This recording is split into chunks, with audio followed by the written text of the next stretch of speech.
Our film begins today in the Middle Ages. We find a princess in a high tower, asleep in bed, wearing a dress. The scene appears peaceful and natural, surrounded by flowers. The room even has a heater, so the princess can be comfortable. But when the princess wakes up, she finds her hands bound and feels a severe headache.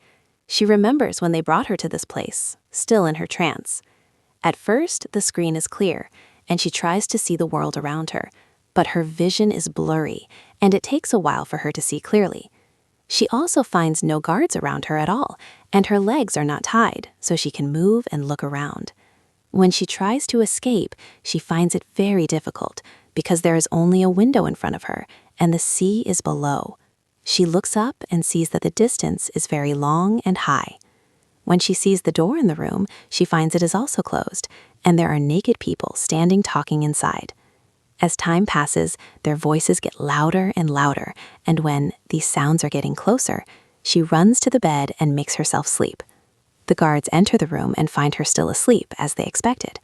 When one of them approaches her, the other warns him, telling him that this is against the instructions. He ignores him and approaches the princess, who opens her eyes and strikes him, smashing his face with all her might. Suddenly, she screams because she's breaking her finger trying to free herself from the handcuffs. After freeing her hands, she takes the chain, swings it in the air, and strikes the guard with it. She uses the chain as a weapon, but she doesn't stop there. She also hides a nail in her hair, which she uses to pierce the guard's head, slamming him against the wall and killing him. After taking them both out, she moves towards him to subdue him, but she's fearless. She takes the nail from the dead guard and strikes him with it as well. First, she hits him in the calf, then in the shoulder. She strikes him with her other hand while holding the nail in his shoulder. When he gets up, she's already set on fire and moves with him. When he tries to hit her, she defends herself. She confronts him, wraps the chain around him, and punches him repeatedly in the areas where he's injured, including his face. They continue to fight until they reach the window. He suggests she escape from the tower, but she tells him she has no intention of jumping and plans to finish him off. At that moment, the princess delivers a single blow. She pushes him out of the window, causing him to fly out and fall into the sea from that great height. She doesn't have time to catch her breath because he enters a third state, so she takes the scotch tape and hits him hard, making it easier for him to fall to the ground. Then she takes the key she has and uses it to undo the clips on her hands. After quickly reaching her face, she locks the room and throws the keys aside. Then she reaches another room in the tower and sees the chaos below. Standing at the window, she sees the guards locking the main door to prevent anyone from escaping or entering. A large crowd gathers in front of Julius and Myra, and we learn that the ruling family has fallen. The ruler asks them to discuss matters peacefully and democratically, but this is useless with Julius because he has grand plans and intends to bypass the princess and rule the kingdom with a very harsh system. This is, of course, to rectify the situation because he sees the ruler as weak and lacking power and control. At that moment, the princess sees her illness as she is being tortured. She feels regret at that moment because she realizes that the kingdom has no males, as the ruler and his wife only have 2 daughters, and there are no male descendants. That's why she had to bypass Julius and the ruler. He remembers her taking her to Julius for the wedding, but she can't go on and leaves him. That's when things get out of hand. Now she's silent and hiding. At that moment, a huge man enters, unaware of her presence. He's coming from above the water, and she hides in the bathtub, struggling to hold her breath. Eventually, she struggles to stay hidden underwater. Finally, the huge man finishes, and when he turns around, he looks at himself in the mirror but doesn't see her. He emerges, and the princess quickly gets out of the water to breathe. Her bathrobe is wet and heavy, making it difficult for her to move. She cuts through the heavy layers and moves slowly to avoid the heat. As she walks down the corridor, she runs to escape and bumps into the huge man, who has a massive sword. His size makes it very difficult for her, and even when she targets his weak point, he's unaffected. The fight begins between them. At first, she tries to take him down. Then she seizes opportunities to strike back and begins to draw his strength against him, and the fight ensues. It grows until she overpowers him, climbs the wall, jumps over him, and pulls out the horns from his helmet. She squeezes them, then strikes him in the back with one of the horns and hits him on the head with the helmet, knocking him unconscious. At that moment, she remembers her childhood, when she dreamed of becoming a great warrior and longed to be like Lin. Her mother was pregnant then and wanted a son, and she didn't want her daughter to train like a soldier. But Lin managed to convince her to let her train the princess as long as the ruler wouldn't find out.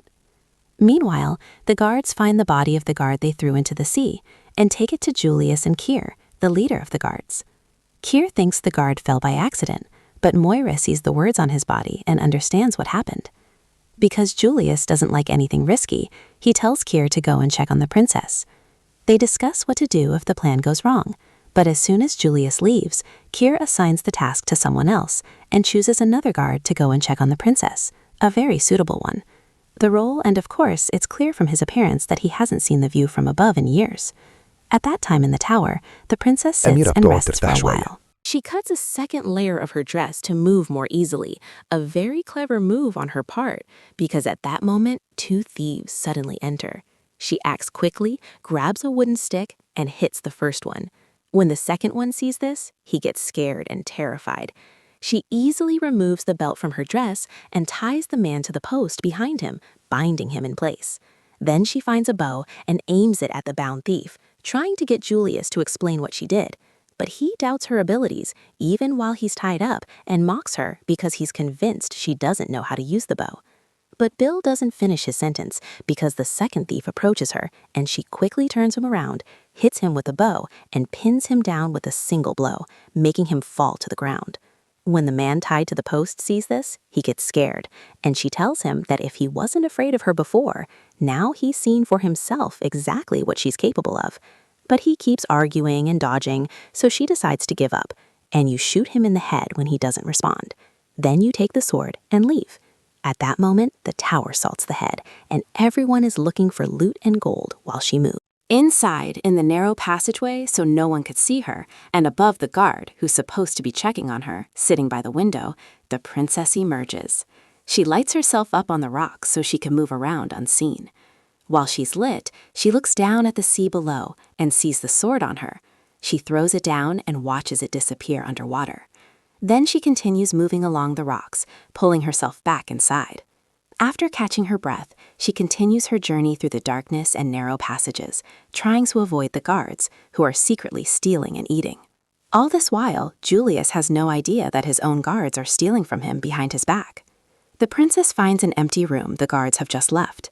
She enters, clearly very familiar with the room, and pulls something out from under a button. We find the sword, the location of which only she knows. At that moment, she remembers old memories of being a child, training in the forest with Lin, who was teaching her lessons. It's not just about fighting, it also teaches her how to control and manage her anger. To challenge her, Lin brings in Kai, the governor's advisor, and her former trainer. The one who trained Lin and made her a fighter is now testing the new generation. After the training is over, he gives her this sword as a gift, telling her it proves she has the heart of a warrior. She puts on her tall boots, takes her weapon, and prepares. Then she hears Julius's voice from behind the wall and follows him through the narrow passages. She looks at him through a small opening in the wall and sees him with Mira. She understands they are not just allies, that they love each other. Julius tells her he can't control the kingdom by force, and at least he won't be a ruler in the eyes of the powerful. To gain that power, he needs to marry the princess and pretend to follow tradition. Then, the moment he places the crown, he will kill the ruler. After that, he will declare war and seize the kingdom. Now the princess understands everything. Mira gives him encouraging words and tells him to carry out this plan, that he must seize the kingdom to achieve their goals. When the princess, you find them absorbed and unaware, so you set a trap in the wall and anticipate the area they will lean on. Then you dig a small hole to put your sword in and strike, remaining calm. She's holding a sword to Julius's head, but at that moment, there's a knock at the door. The guard comes to the door and cuts them off, demanding that Julius meet the ruler. Mira is initially shocked, but then she remembers that the plan has worked in their favor so far and is very pleased with the developments. Meanwhile, the guard who was supposed to go up to check on the princess finally reaches the top of the tower and stops to catch his breath. When he looks through the opening in the door, he sees a guard sitting on a chair and the princess asleep in bed. After making sure she's safe, he goes back down and begins his journey to inform Kier. At that time, the princess is in enemy territory and moves through the narrow passages behind the wall so that none of the guards, who were everywhere but focused on the gold and spoils, can see her. In the next scene, the ruler meets Julius and tells him to think about what he's done, warning him that the path he's on will not make the people who oppose him happy, but Julius is unmoved. He pretends to be sad and accuses the ruler of betraying him, and they think that all of this started when the princess refused to marry him and stood firm in front of everyone. When we go back to the princess, we find her entering through the window opening. He says in another part, at the end, she is reading. On the ground, she finds herself between two guards wearing massive armor. In the hall, she initially mistakes it for a statue, but then sees it slashing the ground with its sword. She then tries to confront it, but she's not at all enthusiastic because of its enormous size.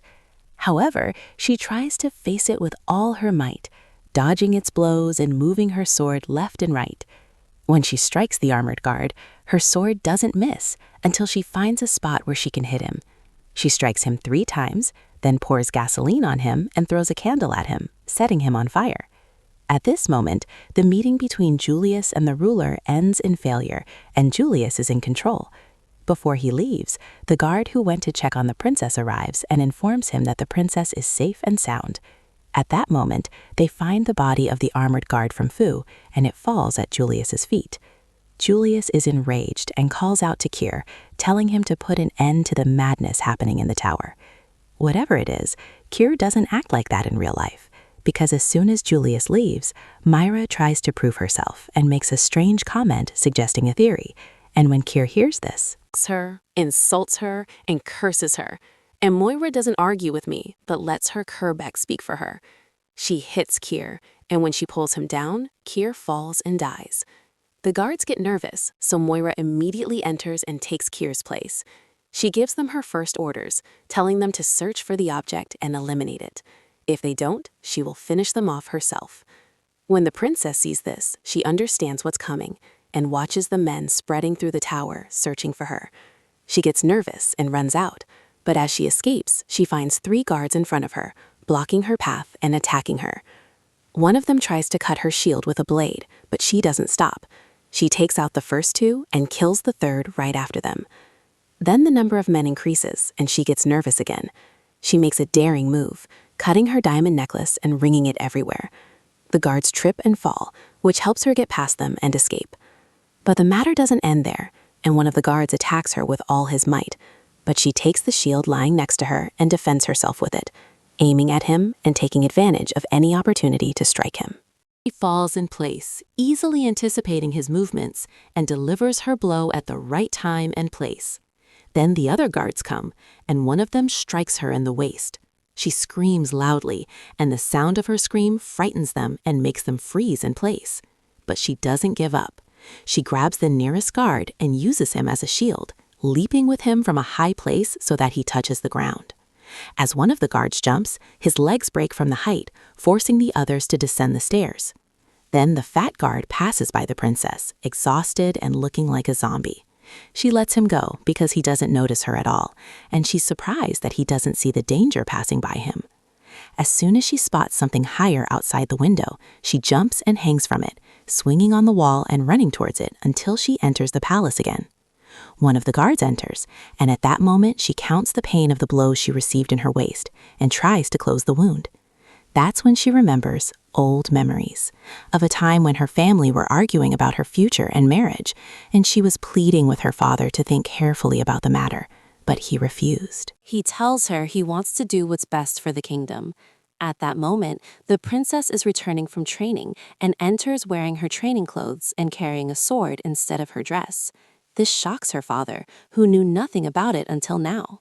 When he discovers this, he becomes furious and tries to reason with her, telling her she's incredibly foolish and explaining that the position requires a man. When she tries to explain that she doesn't need anyone, he tells her that in his eyes, she's still a child and needs protection. Therefore, the best thing for her is to marry Julius, as he sees him as a respectable man from a respectable family and doesn't want her to lose herself. He's confident she'll agree after thinking about it. She tries to make him cry, because she knows she'll never be able to convince her father. Now, after thinking about this memory, she hears footsteps and snaps to attention. She acts quickly, restraining the person trying to attack her and pinning him to the ground. But then she finds herself at a loss. Two people freeze in place, then breathe, and we learn that Lynn was climbing the wall to look for her and is very relieved when she finds her and treats her injuries. She tells her what happened, explaining that Julius brought the knight and his guards in the middle of the night. At that time, the governor's guards were far fewer than Julius's men, and Lynn barely escaped with a few others. The princess is filled with guilt and begins to blame herself, but Lynn tells her that dwelling on the past won't help her now. She tells her she knows the location of the Night of Wisdom, and more importantly, how to get there. She explains that there's a passage they can enter through the kitchen, and as soon as they arrive, they send a signal to the cook to leave. Meanwhile, a group of guards attack one of the servants and the guards who are trapped. The princess is there, so they befriend the guards and take weapons to fight with. Lynn makes a noise unintentionally, surprising one of the guards, but he doesn't have time to react because she hits him with a frying pan. The princess acts quickly and helps the servant escape. Thus, she and Lynn confront the guards. They're right in front of them, and of course, anything they can find in the kitchen is used by the peasants, whether it's pots, vegetables, or even water. The princess finishes off one, and Lynn finishes off the other, and when one is left, he jumps onto the roof and attacks them. But then they encounter something that pulls them back, and this thing is Moira's whip. It's what pulls them back after they've been pushed away by her whip. She enters to confront the girls, but she doesn't attack them right away. She stands and speaks first, mocking the princess and saying that all this trouble wouldn't have happened if she had just done her part and married Julius. The whip she has allows her to strike at will and achieve her goal. Lynn and the princess struggle to overcome her, and suddenly the whip wraps around the princess's neck. Then Moira starts to strangle her, but Lynn doesn't give up and fights Moira until she manages to free the princess. Then she creates a barrier of fire between them to help the princess escape. The princess wants to continue and confront her, but Lynn reminds her that she must go and save her family, so she disappears into the middle of the tunnel and moves quickly until her path leads her to a room where guards are sitting, drinking, and playing games. She enters immediately and takes a cup. The cup is thrown at one of them, causing them to return to their places. None of them understands what's happening. The first guard tries to attack her, but she hits him with the same cup and starts hitting them one after the other. In seconds, the three of them are defeated. The first thing her mother sees is her pride, and her mother is surprised. Her little sister's family smiles because she expected this from her sister exactly. Then the princess gets her family out of the dungeon and takes them to a safe place. But in war, being near the people she loves can become a weakness. As they are going up the stairs, the princess receives a hard blow to her head and loses consciousness. When she wakes up, she finds herself suffocating and still can't see well. When her vision clears, she finds her family bound and Lynn covered in blood, and Moira is dragging her inside. Julius comes and tries to provoke the princess, but she ignores him and responds coldly. At that moment, he discovers his plan and is waiting for her to resist. But to his surprise, she agrees and tells him she is excited about their future together. But then her voice changes, and she tells him she will make his life a living hell, and that if he drags her, he kills her, and she'll keep banishing him until his last day. Moira starts to get nervous from the princess's responses, but Julius gets fed up with all this drama, and then goes to Violet, the younger sister, who is... She's still a young, innocent child. At that moment, the princess's eyes well up with tears, and the ruler, all the while hoping Julius's conscience will awaken, though no one understands why, tries to persuade him to back down. But Julius tells him, thank God he's never been sensible. At that moment, Lynn and the princess look at each other, needing no words, for they understand each other with their glances. The plan becomes very clear. The princess attacks, creating chaos to attract Moira's attention. This is enough for Lynn to kidnap Violet and escape with her far from Julius. But because the princess's hands are tied, she can't fight. In the end, the guards throw her out of the window and she falls into the sea, landing in Gota's place, unconscious. At that moment, she recalls old memories, and Lynn's voice reminds her that the sword isn't the greatest weapon for a warrior, because the greatest weapon is the heart, a heart that is truly and genuinely a warrior's.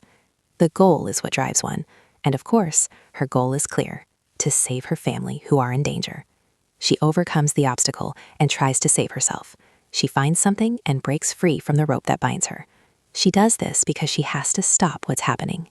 When she returns to the palace, Julius does. A quick celebration sends the guards scattering everywhere to pursue the runaway bride, but the princess returns to them and goes back to the tower, bleeding and determined to finish what they started. She then encounters another obstacle in her path, a huge soldier approaching her, squirming. But before he can do anything, the statue hanging on the wall falls on him, and Violet is standing behind him.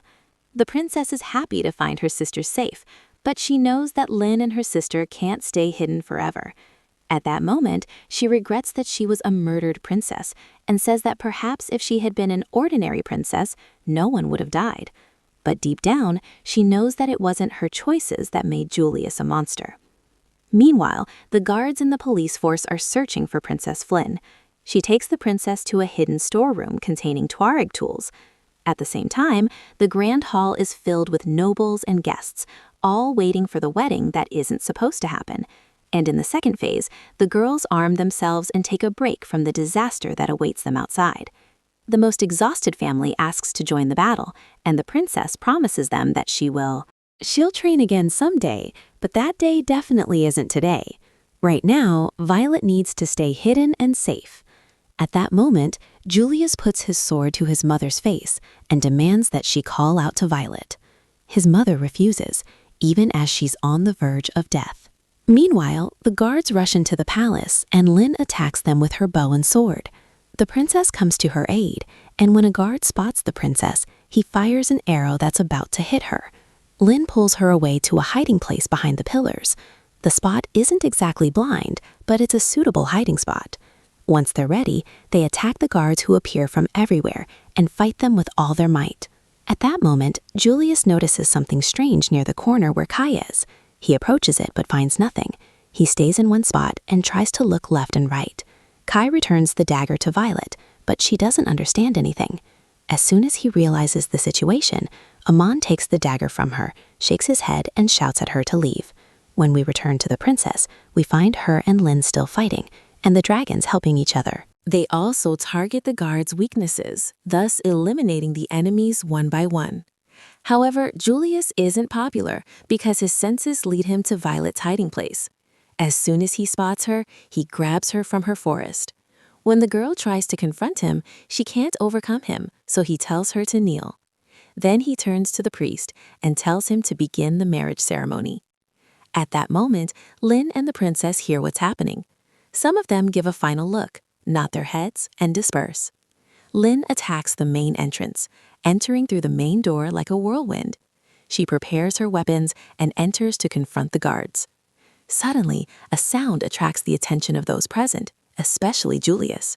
As a coward, he seizes the opportunity and takes the others to safety. Julius finally enters the battle to make people think he's evil, but the princess doesn't care about this nonsense. She leaves the place looking for the princess and demands that they be killed. As usual, Mira positions herself between them and raises her whip as if fighting in a ditch. And indeed, the whip. She ascends into the air as she faces the princess, who pulls her weapon from her and seems about to defeat her. But the princess moves quickly, attacks her, grabs the whip in the middle, and wraps it around Mira before placing the end on the edge. On Myra's neck, she lifts the rest over the iron bar and pulls the whip, just as Myra did to the princess in the kitchen. Myra is thus killed by her own weapon. On the other side, the ruler attacks Julius, but he is very weak and cannot hit him. His attack is a bear-like blow that Julius strikes back at, easily defeating him. He then throws his wife to show her why he didn't give him a real beating. At that moment, Lynn enters and confronts Julius herself, fighting fiercely, but Julius is still strong and hits her with his staff. Lin's injury shocks Kai and the princess. Now, seeing his plan succeed, Julius decides to crown himself, taking the ruler's crown and wearing it as if it were his rightful place. The princess enters and confronts him, but Julius defeats her, defecates on her, and tries to provoke her with harsh words. Then they leave the bottom to continue their fight outside, while the ruler and the entire kingdom watch. They fight each other and sue, and Julius begins to talk about his reign, warning everyone and telling them that it will be a very difficult regime. This is because he will rule without fear, and they will live through extremely difficult days, no matter how much they suffer. But the princess remains in her place, remembering Lin's training and telling her that patience and precision are more important than pride. All this while Julius is still ranting, which leads to his downfall because she waits for the right moment. Suddenly, she rises from her place, reveals herself, and ends his reign before it even begins. Then his head is severed from his body, and she takes the crown and returns it to the ruler. At that moment, the place falls silent, and then everyone cheers her after realizing that the danger has passed. Peace returns to the kingdom.